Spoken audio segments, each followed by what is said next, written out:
अगर आपके अंदर कुछ करने का हौसला है, कुछ करने का जज्बा है और आपका दिल कहता है कि हम इस काम को कर लेंगे, तो आप डेफिनेटली उस काम को जीत सकते हैं। आरजे विनोद के साथ एक छोटी सी कहानी कह रहा हूं। एक राज्य था, वो बहुत खुशहाल चल रहा था, लेकिन कुछ पड़ोसी राज्य ने उस राज्य के ऊपर अटैक करने की सोच ली, आक्रमण करने की सोच ली, युद्ध करने की सोच ली। उस राज्य का राजा घबरा जाता है कि वो सारे राज्य मिलके मेरे ऊपर युद्ध करने वाले हैं।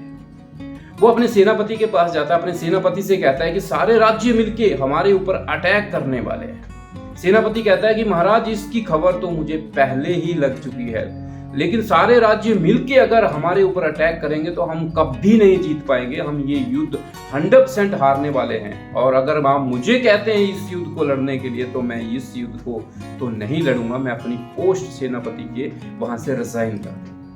महाराज, उस राज्य का महाराज घबरा सा जाता है और वो अब बहुत दुखी हो जाता है। वो रात को जब सोया होता है तो उसके दिमाग काम नहीं कर रहा होता। तो लास्ट में वो देखता है कि राज्य का जो पुजारी है, जो राज्य की देखभाल और सारे निर्णय जो लेता है, उससे वार्तालाप की जाए। राजा आधी रात को उठ के उस पुजारी के पास जाता है और कहता है कि महाराज, अब तो आप ही हमारा सहारा है, आप हमें ज्ञान मार्ग करिए, हमें रास्ता दिखाइए, क्योंकि सेनापति भी ये कह रहे हैं और सारे राज्य मिलके हमारे ऊपर अटैक करने वाले हैं, हम जीत नहीं पाएंगे, इतनी सेना उनकी है, हमारे पास तो गिने चुने कुछ टुकड़ियां सेना की हैं।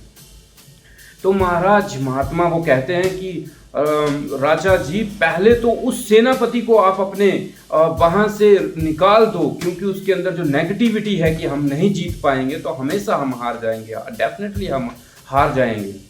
तो वो राजा कहता है कि महाराज, अगर मैंने उसको निकाल दिया सेनापति को, तो मेरी सेना का नेतृत्व कौन करेगा? तब फटाक से वो महाराज कहते हैं कि आपकी सेना का नेतृत्व मैं करूंगा और हम जीत के भी आएंगे।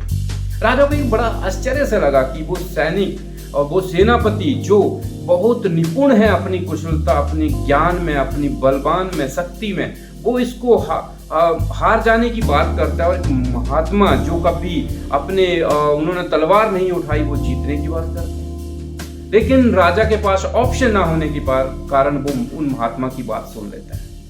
अगले दिन महात्मा उस सेना का नेतृत्व करता है और सेना को युद्ध के लिए निकल पड़ते हैं। रास्ते में एक मंदिर आता है और महात्मा सभी सेना के सभी सेनापति और सेना को कहते हैं कि आप यहाँ रुको, मैं भगवान से पूछ के आता हूँ कि हम ये युद्ध जीत पाएंगे कि नहीं। वो महात्मा थोड़ी देर के लिए मंदिर के अंदर जाते हैं और मंदिर से बाहर आते ही अपनी सेना से कहते हैं कि मेरी भगवान से बात हो गई है और उन्होंने कहा कि अगर रात को इस टेंपल में लाइट दिखे, प्रकाश दिखे, तो समझना आप जीत जाओगे, वरना आप हार जाओगे। और वो ये कह के सारी सेना और वो महाराज युद्ध रणभूमि में निकल पड़े। सभी को उस अंधेरे का इंतजार था कि वहां पे लाइट जलेगी कि नहीं, हम जीतेंगे कि नहीं।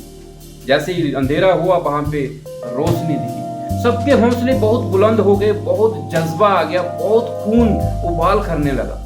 अगले दिन जैसे युद्ध हुआ, उन्होंने सारे राज्य की सैनिकों को तहस नहस कर दिया और जीत गए। जब वो वापस आ रहे थे तो उसी मंदिर में फिर पुजारी गए और तुरंत वापस आ गए और अपनी सेना को कहते हैं कि मैंने कुछ नहीं किया था, मेरी कोई भगवान से बात नहीं हुई थी, मैंने खाली यहाँ पे दिन में एक दीपक जलाया था और इस कदर जलाया था कि रात तक वो दीपक जलता रहे और सब आपको लाइट दिखे। इसलिए मैंने आपको सबको कहा कि अगर रात को यहाँ पे लाइट दिखती है तो हम जीत जाएंगे, वरना हम हार जाएंगे।